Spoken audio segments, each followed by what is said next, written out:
Salut, c'est Hugo, j'espère que vous allez bien. On est parti pour un nouveau résumé de l'actualité en moins de 10 minutes. C'est le dernier de la semaine, mais du coup, pas d'inquiétude. Pour continuer à vous informer ce week-end, rendez-vous directement sur Instagram. On poste plein de contenus exclusifs, mais aussi des résumés d'actualité du lundi au dimanche qui se lisent en moins de 10 minutes. Vous êtes quasiment 1 million là-bas, et du coup, si vous n'êtes pas encore abonné, n'hésitez pas. Le nom du compte, c'est Hugo Décrypte. Allez, on commence tout de suite avec un sujet qui a fait beaucoup parler cette semaine. Il est complexe, mais du coup, on va se plonger dedans ensemble. C'est le débat autour du droit à l'euthanasie. Alors ce débat autour de l'euthanasie, donc le fait de provoquer médicalement la mort d'un patient pour mettre un terme à ses souffrances, existe depuis des années en France et il continue à diviser encore aujourd'hui dans le pays. Alors actuellement, la loi française autorise les médecins à réduire ou alors à arrêter le traitement d'un patient qui est en fin de vie, même si cela entraîne sa mort. C'est ce que l'on appelle l'euthanasie passive, notamment en cas de souffrance importante chez le patient. En revanche, ce qui est interdit, c'est l'euthanasie active, donc lorsque le décès du patient est directement provoqué par l'administration, donc par le fait d'injecter par exemple un médicament qui mettrait fin à ses jours. Il faut savoir que l'euthanasie active est autorisée dans d'autres pays européens comme la Belgique, les Pays-Bas, le Luxembourg ou encore plus récemment l'Espagne. Et si je vous en parle aujourd'hui, c'est parce que un texte sur le droit à une fin de vie libre et choisie a été débattu hier à l'Assemblée nationale. Je vous la fais courte, l'enjeu de ce texte, c'était de permettre d'abord l'euthanasie active, mais aussi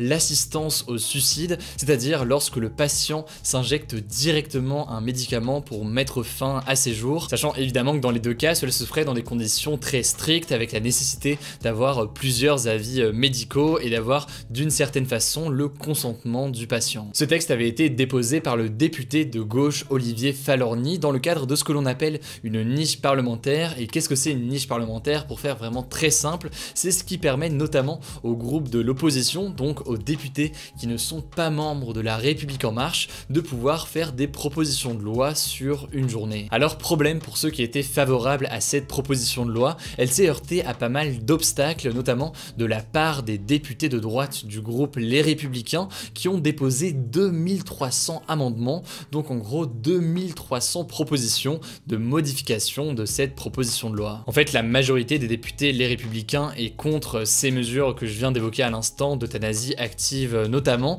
et donc là ce qu'ils ont fait, leur objectif avec leurs amendements, c'était pas vraiment de modifier le texte, mais surtout de ralentir la procédure, car il faut logiquement beaucoup de temps pour étudier 2300 amendements. Conséquence donc de cette méthode des Républicains, l'intégralité du texte n'a pas pu être votée en une journée, le projet a donc été mis de côté, mais il pourrait être ressorti dans les prochains mois. Affaire à suivre, donc on vous tient au courant. Allez, on continue avec un deuxième sujet, vous l'avez vu, c'est à la une aujourd'hui, on va parler du Rassemblement National, le parti de Marine Le Pen, qui serait devenu le premier parti chez les jeunes de 25 à 34 ans. En fait, dans un sondage publié par Le Monde et réalisé par Ipsos et IFOP, eh bien 29% des 25-34 ans disent vouloir voter pour ce parti. C'est plus que lors des dernières élections, et ça place tout simplement le parti en tête chez les 25-34 ans. Alors pourquoi une telle popularité aujourd'hui? C'est toujours très difficile à dire et encore plus à résumer comme ça dans une actu.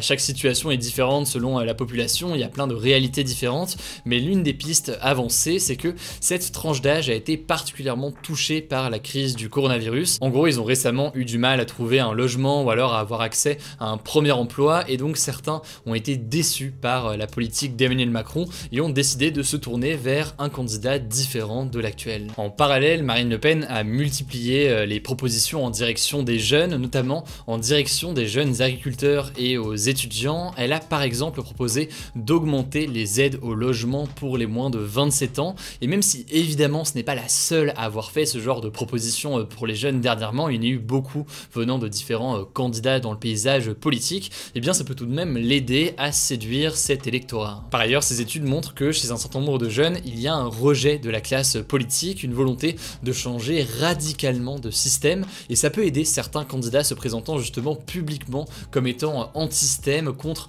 le fonctionnement actuel de la démocratie, de l'économie, etc. Ça profite à Marine Le Pen, mais ça peut aussi profiter à d'autres candidats à l'autre bout du paysage politique. Par exemple, Jean-Luc Mélenchon veut incarner depuis plusieurs années cela. Mais alors, est-ce que le Rassemblement National a réussi à séduire tous les jeunes? Eh bien pas vraiment, pas du tout même, déjà l'abstention est toujours très forte, les jeunes votent toujours beaucoup moins que le reste de la population, beaucoup se sentent peu ou pas représentés par les partis politiques, et c'est ce qui amène d'ailleurs parfois certains à dire que le premier parti chez les jeunes aujourd'hui, eh bien c'est l'abstention. Par ailleurs, autre chose pour nuancer, d'autres partis, autres que le Rassemblement National, continuent à séduire chez les jeunes, c'est le cas notamment de Europe Écologie Les Verts, ils étaient le premier parti chez les jeunes lors des européennes en 2019. Logiquement, le réchauffement climatique, les problématiques écologiques mobilisent toujours beaucoup les jeunes, et notamment les étudiants, c'est ce qui fait donc que Europe Écologie Les Verts est aussi populaire sur cette tranche d'âge. Après, dans ce genre de sujet, il faut toujours faire très attention parce que les jeunes, ça va un peu tout et rien dire. Entre un jeune qui habite en ville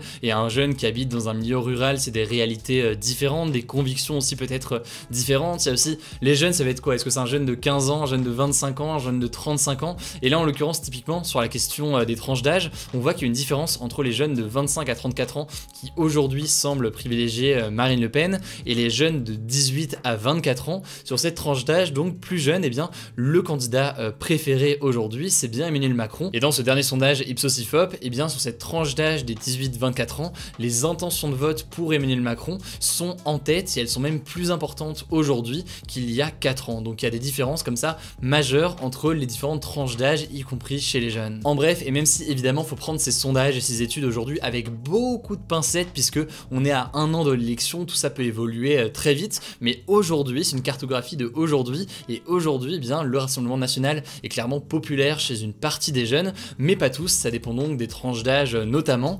À noter au passage d'ailleurs sur ce sujet, sur le fait que ça peut beaucoup évoluer, seule une toute petite proportion des jeunes sait déjà pour qui il ou elle va voter de façon sûre lors de l'élection qui se tiendra en 2022, donc tout cela pourrait évidemment évoluer dans les jours à venir et dans les mois qui viennent en fonction des propositions des candidats, de l'évolution de qui se présente, etc. En tout cas, le grand défi pour la gauche et les différents candidats de la gauche qui réfléchissent en ce moment à potentiellement faire une union entre certains d'entre eux, eh bien c'est face à Emmanuel Macron, face à Marine Le Pen, d'émerger comme une réelle alternative, alors que certains pourraient avoir l'impression qu'un duel entre ces deux candidats est déjà sûr pour le second tour. Quoi qu'il en soit, la présidentielle du coup ne fait que commencer et on va suivre tout ça avec grande attention dans les jours à venir. Au passage, j'en profite en 2 secondes, si jamais vous appréciez ce format des actus du jour, n'hésitez pas à vous abonner, ça vous permet de ne pas rater les vidéos d'actu du jour suivantes, c'est gratuit et puis en plus ça nous aide, donc voilà, c'est tout bénef, n'hésitez pas à vous abonner directement à la chaîne. Allez, comme chaque jour, on est parti pour un résumé de l'actualité en bref et on commence avec cette première info, vous l'avez sûrement entendu aujourd'hui,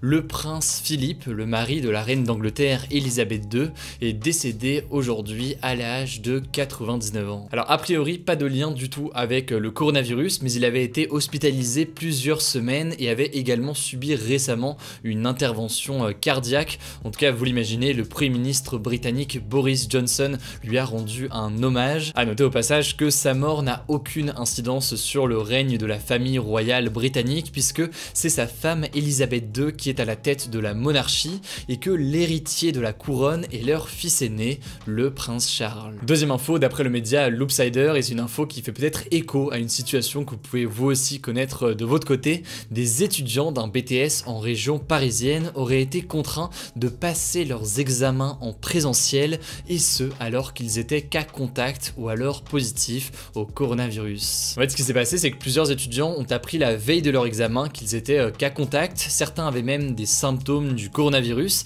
et dans les témoignages, ils expliquent que la direction de leur BTS les a menacés de leur mettre 0 sur 20 s'ils ne se présentaient pas à l'examen. Résultat, certains y sont allés car ils ne pouvaient pas se permettre d'avoir un 0 sur 20 et de louper leur BTS. Ils accusent donc la direction de leur demander de choisir entre leurs études et leur santé et celle des autres, surtout que visiblement, eh bien, l'attente dans le couloir avant les épreuves ne permettait pas vraiment de respecter les gestes barrières. Quoi qu'il en soit donc, courage à tous ceux qui se sont retrouvés dans une telle situation ces derniers mois. Je me souviens qu'on avait reçu d'ailleurs des témoignages similaires concernant des étudiants en médecine il y a quelques mois. Enfin au passage, cette semaine l'actualité était très chargée et dans l'actualité il y a aussi notamment des tensions en Irlande du Nord. C'est un sujet qui est assez complexe, mais si ça vous intéresse, dites-le moi directement dans les commentaires et on pourra faire un point là-dessus lundi. Alors où est-ce que j'étais aujourd'hui? C'était pas forcément la ville la plus évidente non plus aujourd'hui, mais j'étais à Saint-Pétersbourg en Russie.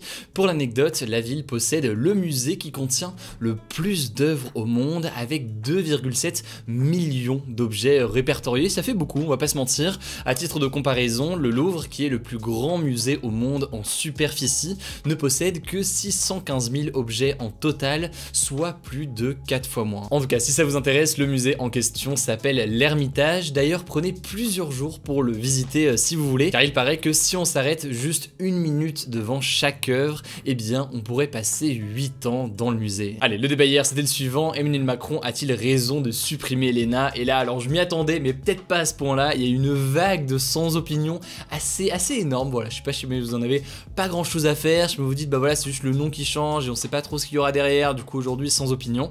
Je sais pas, quoi qu'il en soit, le sans opinion l'a clairement emporté sur ce sondage. Quant au débat du jour, eh bien, il y en a pas exceptionnellement aujourd'hui. Enfin, exceptionnellement. En tout cas, aujourd'hui, il y en a pas. Du coup, c'est tout pour ce nouveau résumé de l'actualité en moins de 10 minutes. Comme d'habitude, n'hésitez pas à vous abonner si ce n'est pas encore le cas pour ne pas rater les vidéos suivantes. Rendez-vous sur Instagram pour d'autres contenus exclusifs, des débriefs d'actualité, des quiz, etc. Vous connaissez. Voilà, écoutez, je crois que j'ai tout dit. Surtout, prenez soin de vous, prenez soin de vos proches et on se dit à très vite.